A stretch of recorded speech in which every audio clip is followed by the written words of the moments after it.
நாகை மாவட்டம் வெளிப்பாளையம் பகுதியைச் சேர்ந்தவர் ரவிச்சந்திரன். இவருக்கு பாக்கியவதி என்கிற மனைவியும் திவ்யபாரதி, ஸ்ரீதேவி என்கிற மகள்கள் உள்ளனர். இந்த நிலையில் ரவிச்சந்திரனுக்கு கால் நரம்பு சுருட்டல் காரணமாக காயம் இருந்துள்ளது.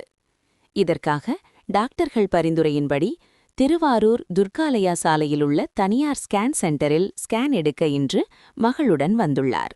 அங்கிருந்த மருத்துவ ஊழியர்கள் அவருக்கு டெஸ்ட் ஊசி போட்டதாக கூறப்படுகிறது.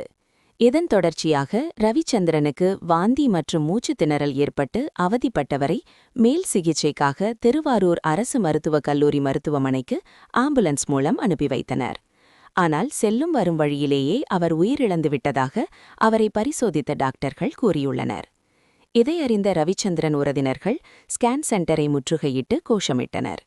தொடர்ந்து துர்காலயா சாலையில் மார்க்சிஸ்ட் கம்யூனிஸ்ட் கட்சி மாநில குழு உறுப்பினர் IV நாகராஜன் தலைமையில் சாலை மறியல் போராட்டத்தில் ஈடுபட்டனர். இந்த சம்பவம் குறித்து நகர காவல் நிலைய போலீசார் விசாரணை மேற்கொண்டு வருகின்றனர். மறியல் போராட்டம் காரணமாக இதனால் அங்கு பரபரப்பு ஏற்பட்டுள்ளது. என் பேரு திவ்யபாரதி. நான் நாகப்பட்டினத்துல இருந்து எங்க அப்பாவுக்கு காலில் ஒரு புண்ணு இருந்துச்சு. அந்த புண்ணை சரி பண்றதுக்காக டாக்டர்கிட்ட போனோம். டாக்டர்கிட்ட போனப்ப ஸ்கேன் பண்ண சொன்னாங்க, சிடி ஸ்கேனு. அந்த ஸ்கேன் எடுக்கிறதுக்காக இங்க வந்த போது 8500 பணம் கட்டணுமா அப்படின்னு சொன்னாங்க. கட்டிட்டேன். அதுக்கு ஒரு ஸ்கேனுக்கு ஃபர்ஸ்ட் எங்க அப்பா உள்ள கூட்டிட்டு போயிட்டாங்க. கூட்டிட்டு போயிட்டு கொஞ்ச நேரம் கழிச்சு வெளில சைன் வாங்கினாங்க. இது எதுக்காக நான் போடல, ஃபர்ஸ்ட் எதுக்காக இந்த சைன் கேக்குறீங்க அப்படின்னு சொல்லி நான் கேட்டேன். கேட்கும்போது ஒண்ணும் இல்லம்மா, ஒரு சின்ன அலர்ஜி தான் வரும், மத்தபடி வேற எதுவும் வராது அப்படின்னு சொல்லி சொன்னாங்க. வேற எதுவும் வராதுலன்னு 2-3 வாட்டி நான் கேட்டேன். ஜஸ்ட் ஃபார் ஃபார்மாலிட்டி தாமா, கையெழுத்து மட்டும் போடுங்க அப்படின்னு சொல்லி என்னை கையெழுத்து போட வச்சாங்க. போட வச்சுட்டு உள்ள எனக்கு அவங்க ஏற்கனவே ஊசியை போட்டுட்டு என்கிட்ட கையெழுத்து வாங்கினாங்களா இல்ல கையெழுத்து வாங்கிட்டு ஊசி போட்டாங்களான்னு எனக்கு சந்தேகமா தான் இருக்கு. ஏன்னா எங்க அப்பா நான் அதுக்கப்புறம் பார்க்கவே இல்லை. என்னை நம்பிதான் எங்க அப்பா வந்தாங்க. எங்க அப்பா ட்ரீட்மெண்ட்டே வேணான்னு சொன்னாங்க. நான் தான் இல்லப்பா இந்த புண்ணை சரி பண்ணணும்னு சொல்லி அழைச்சிட்டு வந்தேன்.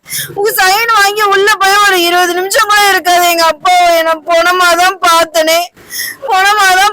எங்க அப்பா வாந்தி எடுக்கிறப்ப ஒரு 4 பேர் உள்ள ஓடுனாங்க. உள்ள ஓடும் போது அப்ப கூட என்கிட்ட எதுவுமே இன்ஃபர்மேஷனே கொடுக்கவே இல்லை. நானாதான் உள்ள போய் என்ன பண்றீங்க, எதுக்கு எல்லாரும் ஓடி வரீங்க அப்படின்னு சொல்லி உள்ள போனேன். உள்ள போனப்ப எங்க அப்பா வாந்தி எடுத்தாங்க. நான் கடைசியா எங்க அப்பா பார்த்தது அந்த வாந்தி எடுக்கும் போதுதான். அப்பா கூட என்ன உள்ள விடல, எங்க அப்பாட்ட பேசவே விடவே இல்லை. எனக்கு அவ்வளவு அப்பயாவது என்ன உள்ள விட்டுருக்கலாம். அதுக்கப்புறம் CPR தான் இங்க பண்ணாங்க. நல்லா இருக்கிற மனுஷனுக்கு எதுக்கு CPR பண்றீங்க நான் அப்படியும் கேட்டேன். எதுக்கு செஸ்ட் பிரஷர் கொடுக்குறீங்க?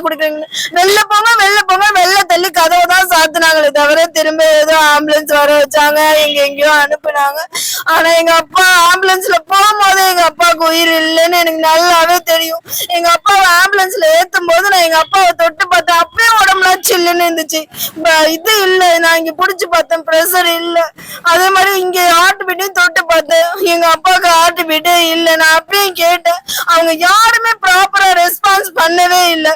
அதே மாதிரி எங்க அப்பா வாந்தி எடுக்கும் போது 4 பேர் ஓடி வந்தாங்கன்னு சொன்னல, அவங்க எல்லாம் சிரிச்சுக்கிட்டே ஓடி வந்தாங்க. அவங்க வீட்டுல யாருக்காவது ஒரு ஆள்னா அப்படி சிரிச்சுக்கிட்டு ஓடி வருவாங்களா? மனசாட்சியை கழட்டி வச்சுட்டு இங்க இருக்கிறவங்க எல்லாம் வேலை பாக்குறாங்க. நல்லா இருந்தது. எங்க அப்பா தான் வண்டி ஓட்டிட்டு வந்தாங்க. எங்க அப்பாவும் நானும் தான் வந்தோம். எங்க அப்பா தான் இங்க வண்டி எல்லாம் நிப்பாட்டினாங்க. ஜாலியா பேசிட்டு வந்தோம். இப்ப எங்க அப்பா இல்லைன்னா யாரு கூட திரும்ப போவேன்? எங்க அப்பாவுக்கு 2 பேருமே பொம்பளை பிள்ளைங்க தான். எனக்கு நியாயம் வேணும். இந்த சென்டர் மேல நடவடிக்கை எடுக்கணும். இந்த சென்டரே இருக்கக்கூடாது. இதுக்கு மேல இவனுங்க இனி எத்தனை பேரை கொலை பண்ணுவானுங்கன்னு எனக்கு தெரியல.